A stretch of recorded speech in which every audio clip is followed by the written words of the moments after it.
TTD చైర్మన్గా ఉన్న వ్యక్తి చుట్టూ తీవ్ర చర్చ జరిగి ఆయనను రాజీనామా చేయించాలనే డిమాండ్లు ఊపందుకుంటున్న వేళ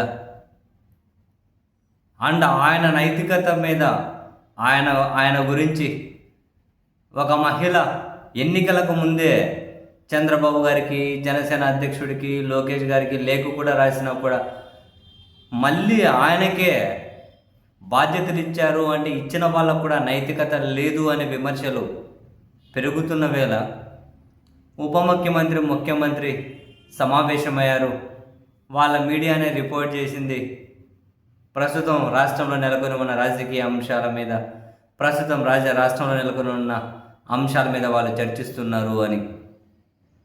అండ్ టీటీడీ అధ్యక్షుడిని రాజీనామా చేయించే ఆ చర్చ కూడా, అంటే చేయిస్తే ఎలా ఉంటుంది, చేయించుకుంటే ఎలా ఉంటుంది అని ఆ చర్చ కూడా జరిగింది అని కొన్ని మీడియాలు అయితే రిపోర్ట్ చేస్తూ ఉన్నాయి. అయితే ఇంట్రెస్టింగ్గా టీటీడీ చైర్మన్తో రాజీనామా చేయించాలన్న ఇక్కడ సమావేశమైన వాళ్ళిద్దరి చేతుల్లో కూడా లేదు అన్నది ఒక ఆసక్తికరమైనటువంటి డిస్కషన్.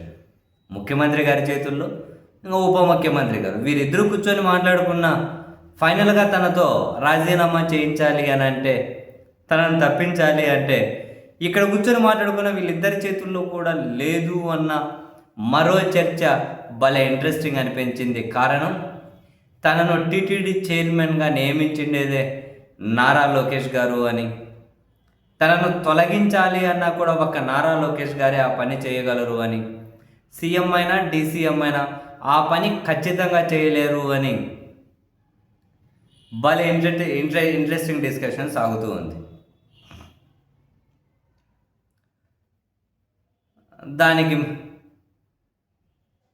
మళ్ళీ కాసింత వాళ్ళ వాదనకు బలం చేకూర్చుకుంటూ తెలుగుదేశం పార్టీకి 2 ప్రధాన టీవీ ఛానల్గా ఉన్నవి, ఒక ఛానల్ యజమానికి లోకేష్ గారికి చాలా గ్యాప్ పెరిగిపోతుంది అని, ఇటు ఈ టీటీడీ చైర్మన్గా ఉన్న టీవీ ఛానల్ లోకేష్ గారికి పూర్తిగా మద్దతుగా ఉంటే, మరో టీవీ ఛానల్ ఏమో లోకేష్ గారు వాళ్ళ చుట్టూ ఉన్నటువంటి కీలకమైన వ్యక్తుల చుట్టూ వ్యతిరేక కథనాలు, బ్యానర్ హెడ్డింగ్లు పెడుతూ ఉంది.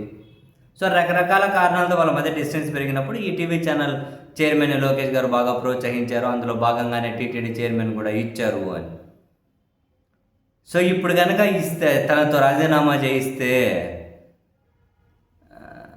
మనం సొంత గ్రూపు నుండి, తన అభిమానించే గ్రూపు, మద్దతుగా ఉన్న గ్రూపు నుండి వ్యతిరేకత మూడగట్టుకుంటామేమో అని చెప్పి వాళ్ళు కూడా భయపడుతున్నారు. ప్రభుత్వం కూడా డెఫినెట్లీ తప్పు చేసినట్టుగానే భావించాల్సి ఉంటుంది. దీన్ని మాన్పించే కొన్ని రోజులు అయితే అదే మానిపోతుంది. ఇప్పటికిప్పుడు కనుక మానిస్తే వైసీపీ పై చేయి సాధించేట్లు అవుతుంది, రాజకీయంగా ఇబ్బంది అవుతుంది అని లోకేష్ గారు ప్రస్తుతానికి సానుకూలంగా లేరు అన్నది ఈ కథనాల సారాంశం. సో ఫైనల్గా టీటీడీ చైర్మన్గా బిఆర్ నాయుడు గారు దిగిపోవాలి అంటే అది ఒక్క లోకేష్ గారి చేతుల్లోనే ఉంది. చంద్రబాబు గారు, ఉప ముఖ్యమంత్రి గారు వీళ్ళిద్దరి చేతుల్లోనే లేదు అన్నది ప్రస్తుతం concluding statement from various sources.